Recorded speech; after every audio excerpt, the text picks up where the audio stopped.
Hey guys, what's up? Tim Queen here, and today we're going to talk about if you should remove people on LinkedIn, if yes, who and why. So today we're going to do it a little bit different. I'm going to have a little bit of story time, and I'm going to tell you a story that has, first of all, very little to do with LinkedIn at first glance, but it will make total sense, so bear with me. So recently, I have a YouTube channel, and I've by now published over 200 videos. And so last week I decided to unlist some of those videos. And the reason for that is I felt I was attracting the wrong audience with some of my videos. So one of my videos is called How to Get Out of the LinkedIn Jail. And in this video I basically explain when people, usually they use automation tools, and what happens if they're getting their account restricted, how they can get it back, how they can reach out to LinkedIn support and like the entire process and what they have to change afterwards and so on. But what I was realizing that most of the people who actually use LinkedIn automation and who like to use like hacks like scraping off data and then sending them mass emails and mass messages, those people have a very peculiar mindset. They want to have it easy. They don't want to put in any work. They, first of all, also don't believe in like my core philosophy, which is content marketing on LinkedIn. And they're completely against it. They don't want to put in any word, writing anything or recording any videos. They just want to have it like quickly, easy, no effort, no work, high return. It's kind of like people who buy a lottery basically. And it's mostly people doing LinkedIn automation. They somehow hope like magically just press a button and then the software is just going to spam people and they're magically going to get like a few hundred clients on autopilot.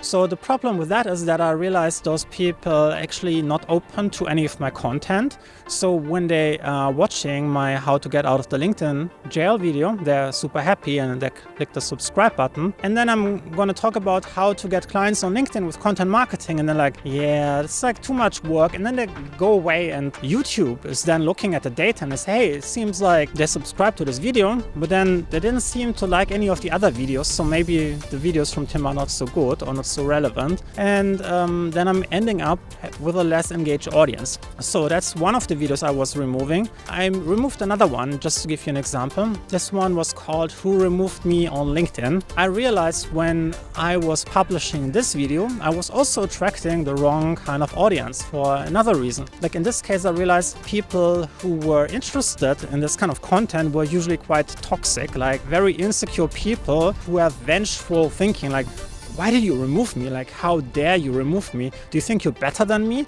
I'm going to show you, like, remove me, like, I'm going to unremove you back. This is not the people I want to have as clients, like, with this kind of mindset. I like people having, like, I don't care if someone removes me. Like, I don't have to put in the work finding people who are not a good match. You have to think about this. This is also working with people. Like, if you building your LinkedIn network and you are connecting to people, there are some people who are better fit for you than others. Some people are really healthy and they are great for networking and very supportive or make ideal clients.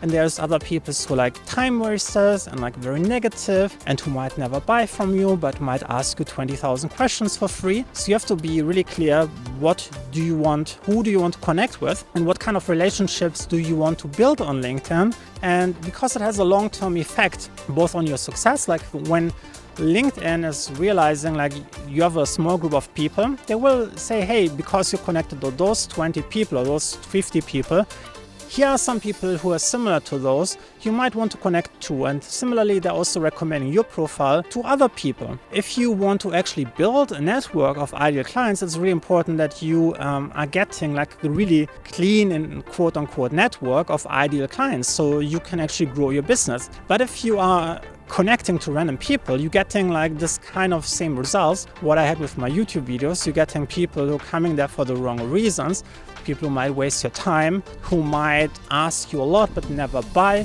So you actually don't have time working with the people who actually have the money and the willingness to work with you on some project. So it's really important that you do a cleanup of your LinkedIn network every once in a while.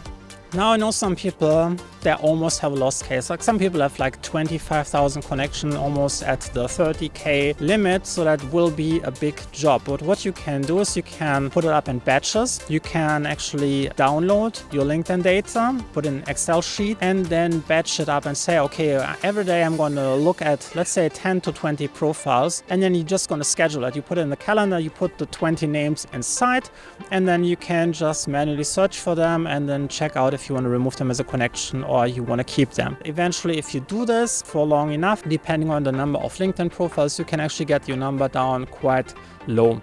Think about it way more when you're accepting someone's connection request. Think about, will this person be able by proxy to introduce me to more potential clients? Would this be someone who might want to buy from me, or who might be able to make an introduction? Someone where there could be some synergies, even if we are not in the same industry, but there might be some other way how we could collaborate.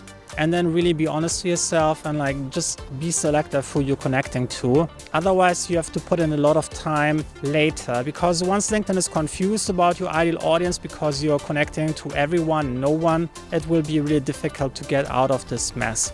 If you want to learn more about what you can do to get clients on LinkedIn, I'm going to put a video up here that will show you exactly how to do this.